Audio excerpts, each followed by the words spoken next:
Assalamualaikum warahmatullahi wabarakatuh. Di sini saya sedang berada di salah satu dari masjid tertua di pesisir Jakarta, yaitu Masjid Al-Alam yang terletak di Marunda, Kecamatan Cilincing, Jakarta Utara. Masjid Al-Alam ini berdiri pada awalnya saat perlawanan terhadap penjajahan menjadi cerita awal hadirnya Masjid Al-Alam ini. Pada masa itu, pasukan Mataram yang dipimpin oleh Adipati Bahu Rekso menyerang tentara VOC yang menguasai Batavia pada waktu itu. Bahu Rekso, Joko Bahu, Buhareksa adalah orang yang sama. Ia merupakan panglima perang kerajaan Mataram.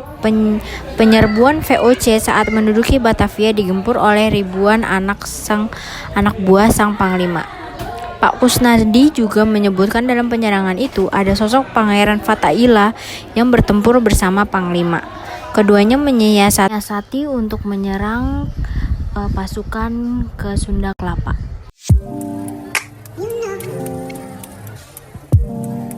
Kata Pak Kusnadi, beliau singgah ke sini untuk menyusun pasukan karena saat itu mau menyerang ke pelabuhan Sunda Kelapa. Dewi Fortuna memihak kepada dua sosok karismatik itu. Batavia lumpuh dari tangan VOC, kemudian diduduki oleh pribumi. Marunda kemudian menjadi tempat singgah para pasukan.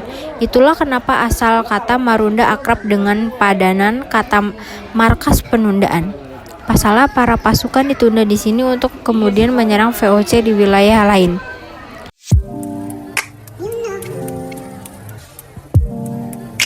Di dalam Masjid Al-Alam terdapat makam keramat dekat mimbar masjid.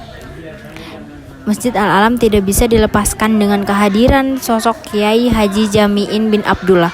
Kini sang penjaga masjid di masa awal itu dikebumikan di lingkungan masjid, tepatnya di dekat mimbar imam untuk sholat Jumat.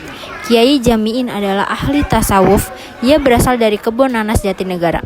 Sepak terjangah dalam menimba ilmu diakui oleh warga saat itu. Kusnadi menjelaskan Kiai Jami'in merupakan ahli agama di bidang tasawuf. Di mana sang kiai hadir, ia selalu mengajarkan Islam tanpa pandang bulu akan sastra sosial saat itu. Karomah dari Kiai Jami'in diceritakan Pak Kusnadi saat terjadi bencana meletusnya Gunung Krakatau pada abad 18. Cerita tersebut kemudian dikenal olehnya hingga saat ini. Kata Pak Kusnadi menceritakan saat itu gunung meletus, terjadi tsunami dan hujan abu. Warga bingung dan memilih Masjid Al-Alam untuk berlindung. Di dalamnya sudah ada Pak Kiai. Ia kemudian berdoa kepada Allah. Ketika terjangan ombak mengenai masjid, ombak pun terbelah menjadi dua. Doa ahli agama itu didengar oleh Sang Pencipta.